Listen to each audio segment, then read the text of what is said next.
They need to play a little more together, and Van Fleet is the best player on that team. Hands down, no question. You guys can argue with me if you want. Fred Van Fleet is the best player on Toronto Raptors, and it's not close. He's been doing this. He was doing it when they won with Kawhi there.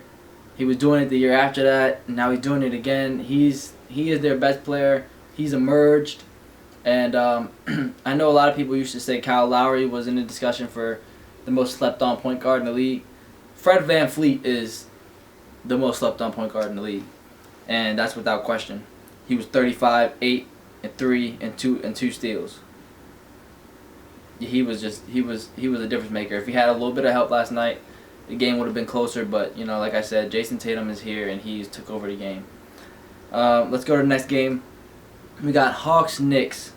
Now the Knicks took that game. Now that game, I did not think that the Knicks would be. I'm not saying they're that good, but I didn't think they'd be this good for the Knicks. Hear me right. For the Knicks, I didn't think they'd be that good. But they're playing pretty good basketball. They're 4-3, 5th seed right now. It's early, but usually they'd be 0-8, 0-7 by now. But they're playing pretty well. They're young. They got players. I really like Julius Randle. Julius Randle is a difference maker. You can put him on any team, and the style of basketball is not like a selfish style. It's not he doesn't take anything away from other players. He just plays within himself, and he's a really good player. He was 28, 17, 9, and 1, an assist away from a triple-double. And this might have been the best game that I've seen R.J. Barrett play since he's been in the league. 26, 11, and 5, 2 steals. And he was just hitting shots. He was making plays. If those two can play like that, I think they'll have a better season than they did last year. Will they make it playoffs? Probably not. But they did look pretty good against the Hawks, who have been hot. And I was high up on the Hawks because they're so deep. They're fast. They have shooters galore. I mean, they just score and score and score. But you can't let the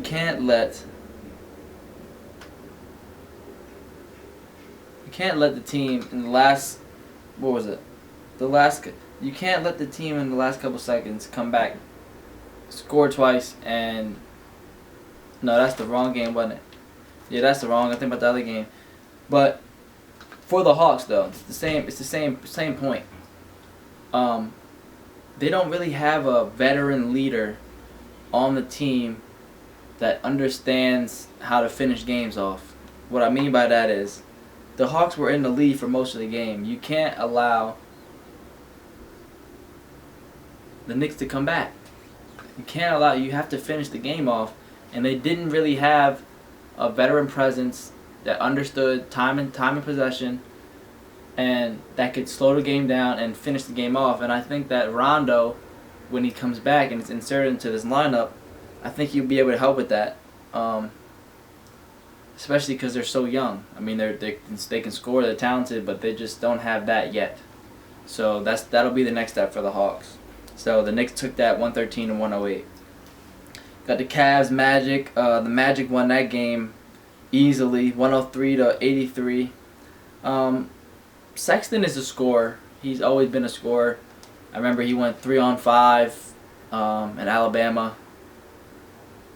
He's a scorer. That's what he does. That's what his game is. But in order for him to take the next step, he needs to be able to facilitate better. Expand his game, not to just scoring for him, but making plays for his teammates. And then Vucevic, he's always a steady 20 plus guy, 5 plus rebounds, a couple assists. He was 23, 8, 2 and 2 steals. And then Aaron Gordon was 24, 11, 1 and 1. The Magic are looking pretty good. They're number 2 seed right now, 5 and 2. they're looking pretty good. I remember in the last year they made a little bit of noise, but they don't really have a superstar. So they're a team that's really nitty gritty. They're trying to, they take wins how they can, and sometimes it works. The Raptors is an example. They've always been good. For a while, they didn't really have a superstar, and they were always in the contention. So the Magic could start to take that role over. And the East is, with the Raptors playing like and teams like the Wizards playing bad, the Magic have a chance. So we'll see how that goes. Let's go to the next game. We got Oklahoma and Miami. Oklahoma City is significantly worse without CP3. This is bad. Let me see. They're the worst. They're the worst in. I'm sorry about that dog out there. I'm crazy. They're the worst in the Western Conference right now. They might be. Let's check it out. Oh, they have 2 wins. Okay, so they're still at the bottom of the whole entire league. They're not very good at all. Gilchrist, not Gilchrist. Alexander. I like him, but he can't do it by himself. He's not that guy yet, or I don't think he'll ever be. But they look bad without CP3. Miami, seems to be who we thought they were.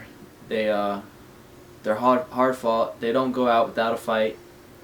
They play team defense, team ball. They move the ball. There's no selfishness. There's not really a number one guy. It's really whoever's hot. They spread the ball. Now Bam should be their best player. He had 28 and 4. He should be, but he really doesn't play like he's the best player. He plays within himself, and whoever has a hot night, whether it's Duncan Robinson, whether it's Tyler Hero, whether it's Bam, whether it's Jimmy, they spread the love and they let them shine. So I really like Miami, but as we could see, without Butler, they're a totally different team because Butler becomes. Now you would think it's Bam, but Butler's really the guy, the glue guy. He's the veteran guy. He knows how to win, and he's the guy that pushes his teammates to go and get the job done. So I really like Butler there.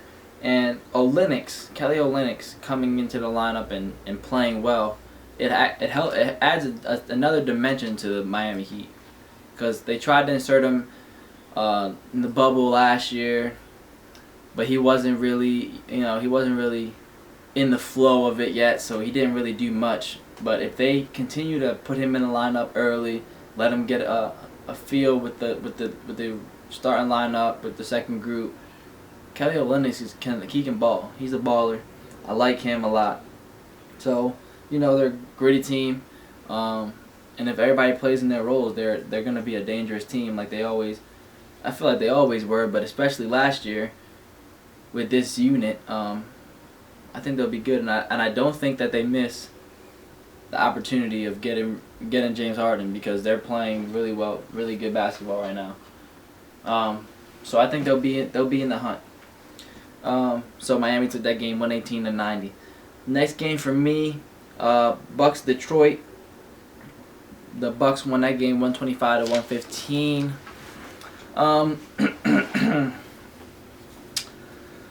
The Pistons are bad. The Pistons are really bad. They're really bad. I don't know what's wrong with the Pistons. Because Dwayne Casey, I had respect for Dwayne Casey. He did okay with DeRozan and Kyle in the Raptors when he was there. They always seemed like they were in the playoffs. They did well. I don't know. I don't know what's going on with the Pistons. Blake Griffin, he took that little jump where he was just a put back king, inside game. And he got a little handle. He got a little shot. And I thought he'd be a little better, but the Pistons are just bad. They didn't play with Blake Griffin last night, but they're just bad.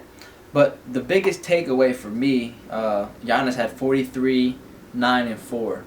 Biggest takeaway for me is when Giannis has big nights like this, 43, 9, and 4. They can win games. They did.